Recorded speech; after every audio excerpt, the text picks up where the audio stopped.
Hello and welcome again to this edition of Meet the Candidates 2020 on WCMU. I'm David Nicholas. This year we are speaking with our guests virtually, welcoming this time Jean-Michel Creviere, the Green Party candidate for Michigan's 2nd Congressional District race. Congratulations on joining this campaign, and we appreciate your time with us today. In the first minute or two, if you would, a little bit about you, your background, and the experience you bring to the campaign. Thank you, David. My name is Jean-Michel Creviere. Like my grandfather used to say, it's like Revere with a C in front of it. There's also an I think we just went through that, but most people call me JM. I'm the Green Party nominee running against a climate change denier. The 4 pillars of the Green Party are social justice, grassroots democracy, sustainability, and nonviolence. Republicans seem to be more interested in changing the magnetic field of their moral compass rather than finding true north. Democrats offer inadequate solutions to our current problems, including a Green New Deal. Let's talk about a real Green New Deal as proposed by the current Green Party presidential nominee 20 years ago. We must do better. I believe the coronavirus is a subset of climate change, as well as flooding, hurricanes, fires. All this is coming into play at a very crucial time. The Green Party puts people, peace, and planet above profit. We are the stewards, and we are responsible for a clear path to sustainability. I'm so happy to be presenting you with the opportunity to start down that path, if you will let me represent you in Congress. Thank you for allowing me to participate in this forum, David. I appreciate it. We appreciate having you with us. You, first of all, began with the 4 platform items for the Green Party, but also had made a specific point at the beginning that you were running against what you labeled as a climate change denier. So I guess I'll leave it up to you as to what you would identify as the number one key issue, and we can kind of work our way as much as time allows through not only what you and voters you're speaking with identify as those key issues, but then also following up with specific proposals that you have. So what would you say is that most key issue as we are involved in this campaign? Well, for me, I think the clearest issue is clean drinking water. Everyone in District 2 gets their water from Lake Michigan, except for Hastings. And my opponent has voted to put mercury and arsenic directly into our drinking water. So I would like to see, obviously, a Creviere bill that would not allow that to happen anymore. Second on that list then, and the specific proposal that you would bring to addressing the next key issue that you've identified or that the potential voters have identified with you as important in this campaign. That's a really good question. To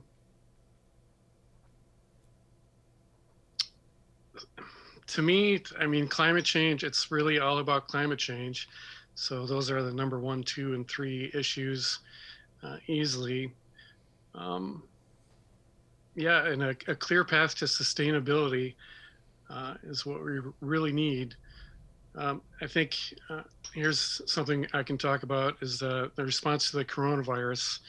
I believe that we need to have testing, and that's the way we're going to be able to work our way out of it, even when we do get a vaccine. I think that's something that's been terribly lacking. The Big Ten, now everyone gets tested every day. I think we should be able to do the same for everyone in the district. Okay.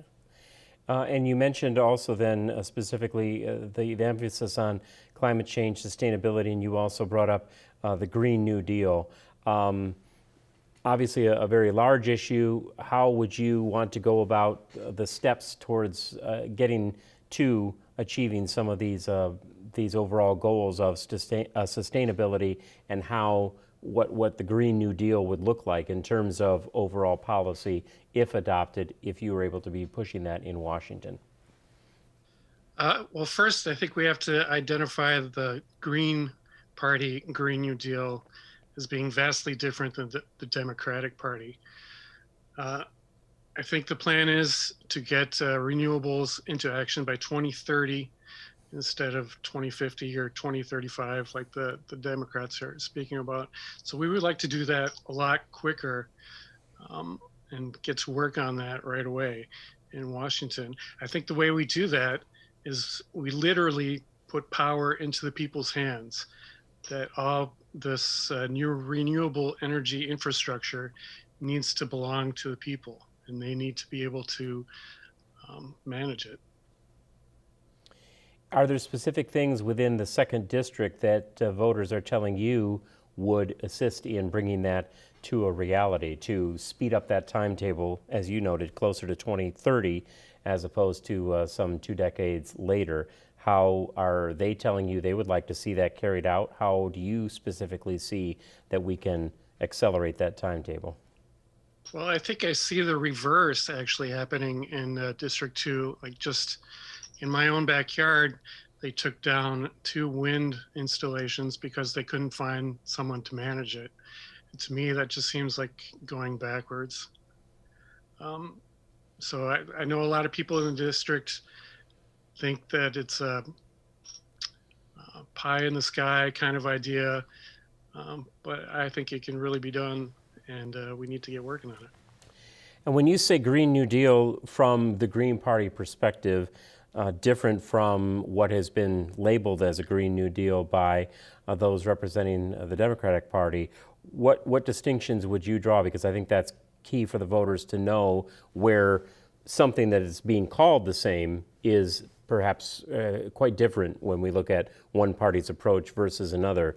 Talk specifically about those steps or overall components and items in a Green Party Green New Deal. Well, I think the timetable is one of the biggest. Definitely want to speed up the timetable for something that I believe is going to be inevitable anyway. So we need to speed up the timetable and we need to get to work on it. Also, I think as compared to a Democrat version of that, they're not putting or don't want to put the ownership into the people. They still want to have control over the ownership, and that doesn't seem like a good idea to me. You also mentioned, sir, COVID-19 response and the access to more testing, even as we potentially emerge from the crisis that we're in right now. Are there ways that you would specifically address then other potential health crisis or nationwide emergencies of this or some other type? Because when people hear the word response, they think of preparedness, and we look at the evaluation as to how this has been handled versus crises in the past. What do you and the members of your party, in talking to voters, come up with when it comes to the specifics of how we as a nation or as a part of the Michigan population are better prepared to handle these down the road? Well, I think in terms of response, there was a plan in place that could have possibly put us in a better place than we are today. So I think that's really important. And response, and what was the other part of the question? Just to say how we might look at an overall improved response or maintenance of a crisis moving forward. What would be the specific ways? And when you were citing a plan in place that was not utilized this time around, what parts of any plan that may have been on the books earlier do you think would have worked better? And are there changes you would make to that plan if we were to face such a crisis again in the future? Well, I think universal health care falls into this category. So I definitely would like to see that and work for that. I believe everyone in this nation should be covered under health care. And this is a perfect so-called crisis to bring that out. And how do we get to that? Are there yes. things that we look at in terms of changing the healthcare system that we're all familiar with at the federal and then down to elements of a state level when it comes to health policy? What do you propose and members of your party in terms of how we take the steps to get to universal health care? Well, the members of my party are for Medicare for all. I'm for universal health care, and I think Medicare for all could be a part of that. So that's one way to expand um, medical coverage for everybody. Um, there's a tremendous amount of waste in the current system and a tremendous amount of profit that's going for profit and not capital back into the medical system. So I think we could definitely work on that area to try and avoid waste and also some profit. Looking at that question of waste, where are you identifying and how would you change the amount of waste that you say is in the system right now? How do we get rid of that? How do we address a more efficient and then potentially wider range of the population that is covered? How do we get to that? Well, I think it was Forbes magazine that has said that there's over $1 trillion in waste currently in the system. So if we can't find ways to work around that and bring down $1 trillion, then we won't be able to do anything. An item that you mentioned, we have just a little over a minute left, and you mentioned social justice. Is there a primary concern that you look at in the climate of the country right now that we need to look at when it comes to that issue as one of the campaign platforms, or party platforms, we should say, for the Green Party? Well, Black Lives Matter. That's definitely part of social justice, I believe. I think there's a lot of things that we can look at. I would think about and like to demilitarize the police, not necessarily defund, but there's no reason why we need a standing army against our own people.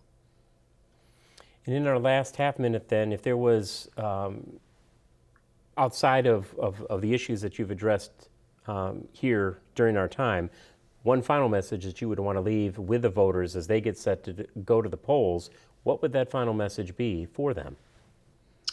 Well, here's my motto. Pay for peace, stop paying for war. Paga por la paz, deja de pagar por la guerra. Congress controls what we spend our money on. So let's start paying for peace.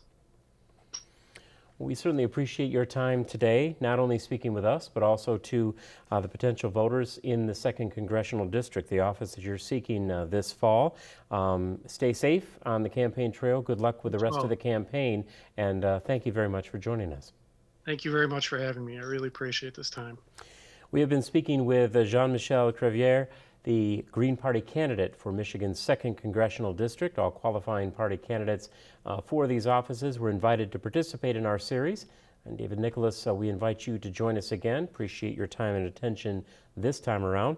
And we certainly do urge all of you to get out and exercise your right to vote on Tuesday, November 3rd.